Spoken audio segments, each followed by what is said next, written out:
शिव भक्तों, रवि प्रदोष व्रत की कथा कुछ इस प्रकार है। एक समय की बात है, एक पंपासुर नामक गांव में बहुत गरीब ब्राह्मण निवास करते थे। उस ब्राह्मण की पत्नी नियम पूर्वक प्रदोष व्रत किया करती थी। ब्राह्मण के जीवन में एक समय ऐसा आया कि एक बार ब्राह्मण का पुत्र गंगा स्नान करने जा रहा था।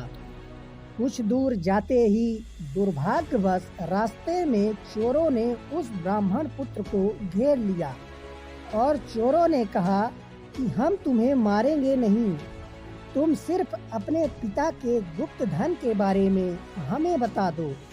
तब ब्राह्मण का पुत्र बोला, भाइयों, हम अत्यंत दुखी और गरीब हैं, हमारे पास धन कहाँ है।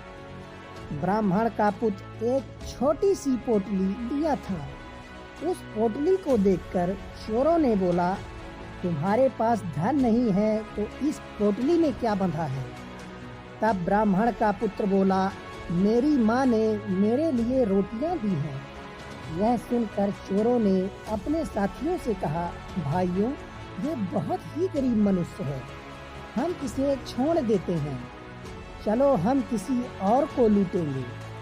ऐसा कहकर चोरों ने उस ब्राह्मण के पुत्र को वहां से जाने दिया। ब्राह्मण का पुत्र वहां से चलते हुए एक नगर में पहुंचा। उस नगर के पास एक बरगद का बड़ा सा पेड़ था। वह ब्राह्मण का पुत्र उसी बरगद के वृक्ष की छाया में सो गया।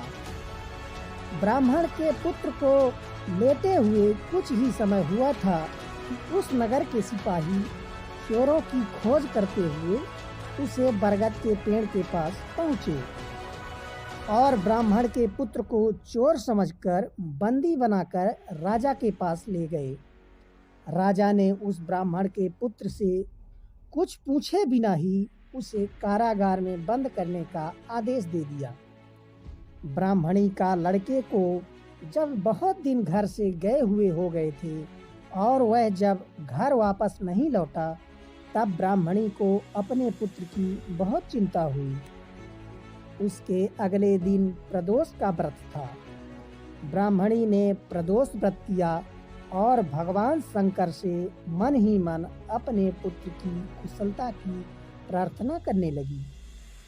भगवान शंकर ने प्रसन्न होकर उस ब्राह्मणी की प्रार्थना स्वीकार कर ली और उसी रात भोलेनाथ ने उस राजा को स्वप्न में दर्शन दिए और बोले कि ब्राह्मण का पुत्र चोर नहीं है, सुबह होते ही उसे छोड़ दो, अन्यथा तुम्हारा सारा राज्य वैभव नष्ट हो जाएगा।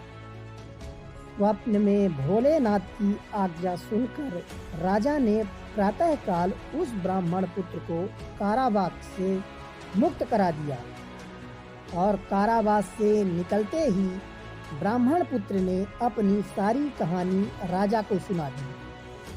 सारा वृत्तांत सुनकर राजा ने अपने सिपाहियों को उस ब्राह्मण पुत्र के माता पिता को राज दरबार में लाने के लिए भेजा। राजा की सिपाहियों ने ब्राह्मण के घर जाकर ब्राह्मण और ब्राह्मणी को राज दरबार में पेश कराया। ब्राह्मण और ब्राह्मणी राज दरबार में पहुंचते ही बहुत डर गए। राजा ने उन्हें डरा हुआ देखकर कहा, आप भयभीत ना हो ब्राह्मण, आपका बालक निर्दोष है। और राजा ने ब्राह्मण के पुत्र को ब्राह्मण के हवाले कर दिया और उसी समय ब्राह्मण को 5 गांव दान देने के आदेश दिया। जिस ब्राह्मण और उसका परिवार सुखपूर्वक अपना जीवन व्यतीत करने लगा और भगवान भोलेनाथ की कृपा से ब्राह्मण परिवार आनंद में रहने लगा।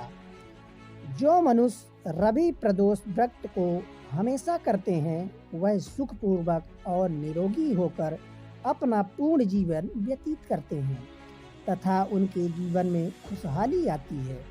जय हो त्रिभुवनपति भोलेनाथ, जय हो जगत जननी माता पार्वती की जय।